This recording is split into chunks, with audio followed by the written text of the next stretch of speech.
میں آپ کے سامنے حوض کوثر کی فضیلت بیان کرتی ہوں۔ نبی اکرم صلی اللہ علیہ وآلہ وسلم کو یہ ارشاد فرماتے ہوئے سنا ہے، میں قیامت کے دن حوض کوثر پر تمہارا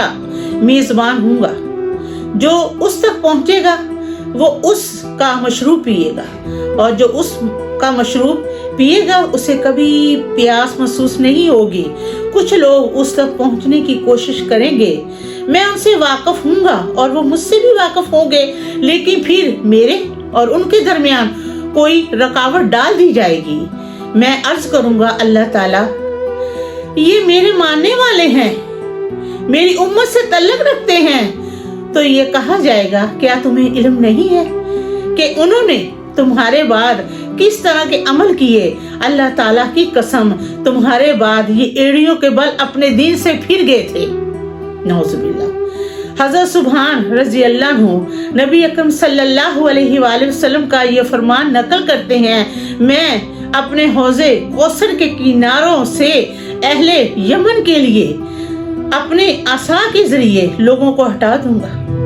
یہاں تک کہ وہ اس سے دور ہو جائیں گے کہ نبی اکرم صلی اللہ علیہ وآلہ وسلم اس حوض کے عرض کے بارے میں پوچھا گیا کہ نبی صلی اللہ علیہ وآلہ وسلم سے حوض کوثر کے بار کے اس کا بار کتنا ہے؟ تو آپ صلی اللہ علیہ وآلہ وسلم نے فرمایا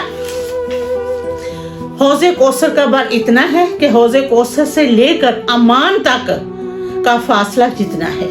نبی اکرم صلی اللہ علیہ وآلہ وسلم نے اس کے مشروب کے بارے میں پوچھا گیا کہ نبی صلی اللہ علیہ وآلہ وسلم سے حوض کوثر کے مشروب کے بارے میں پوچھا گیا تو آپ صلی اللہ علیہ وآلہ وسلم نے فرمایا کہ اس کا مشروب ایسا ہے، دودھ سے زیادہ سفید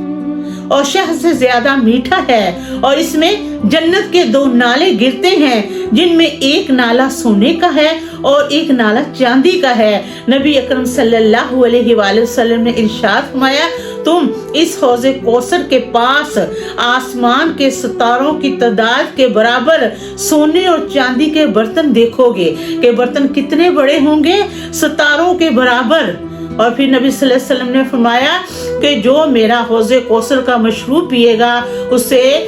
کبھی بھی پیاس محسوس نہیں ہوگی۔ تو اللہ تعالیٰ ہمیں بھی توفیق عطا فرمائے کہ ہم اچھے کام کریں، قرآن پاک و حدیث کے مطابق چلیں، نمازیں ادا کریں، لوگوں کے ساتھ اچھا سلوک کریں، اپنا اخلاق درست کریں، تو یقیناً